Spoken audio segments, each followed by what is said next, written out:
Star बना रहा वो आप हैं। रविंदर रैना को आपने हराया, क्या तासुरात देंगे आप? देखिए, मैं नौशहरा के लोगों का शुक्रिया अदा करता हूँ, चाहे किसी भी जात या किसी भी बरादरी से ताल्लुक़ रखते हैं। उन लोगों ने सच्चाई और झूठ पे ये इलेक्शन चल रहा था और उन्होंने सच्चाई का साथ दिया, झूठ का साथ नहीं दिया।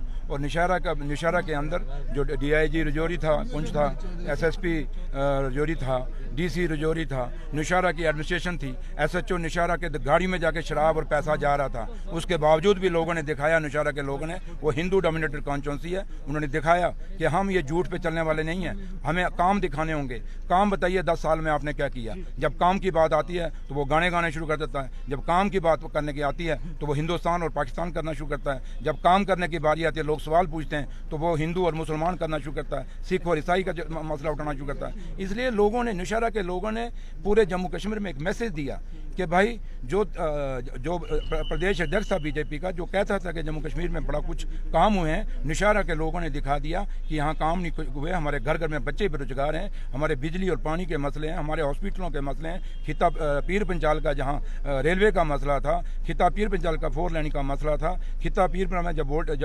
गर्मियाँ आती हैं, वो लो वोल्टेज आती है, उसके मसले थे। इन मसलों पर उस जो मेरे मुकाबले में कैंडिडेट था उसने बात नहीं की, सिर्फ लोगों को गुमराह करने की बात की और सिर्फ गाने की बात की, इससे सिवाय कुछ नहीं किया। तो आज जब ये इलेक्शन आया, उन्होंने, लोगों ने दिखा दिया कि आपने स्टेट को तोड़ा, यूटी बनाया, हम इसको नहीं मानते। लोगों ने ये दिखा दिया कि अगर हिमाचल में स्पेशल स्टेटस है, बिहार के स्पेशल स्टेटस मांग रहे हैं, अगर हिमाचल में हमारे बच्चे नौकरियां नहीं ले सकते, ना जमीनें ले सकते, तो जम्मू कश्मीर के अंदर क्यों बाहर के लोग आके हमारे बच्चों का रोजगार छीनेंगे, क्यों हमारे लोगों की जमीनें छीनेंगे? इन मुद्दों पर नौशहरा के लोगों ने वोट डाला और मुझे कामयाब किया। इसलिए उन सबका मैं बहुत बहुत शुक्रिया अदा करता हूँ जिन्होंने मेरा साथ दिया और एक जंग में मुझे जिताया। वहाँ देखिए, जम्मू में कांग्रेस ने मैक्सिमम सीटें ली और नेशनल कॉन्फ्रेंस को उन्होंने कहा कि इतनी नहीं दी। अगर नेशनल कॉन्फ्रेंस को कांग्रेस सीटें देती, मैं दावे से कहता हूँ कि सुपड़ा साफ कर देना था हमने बीजेपी का। ये क्या कहते हैं, क्योंकि कांग्रेस उनको कह के कैंडिडेट नहीं दे पाई, लेकिन हमारे पास कैंडिडेट थे नेशनल कॉन्फ्रेंस के अंदर।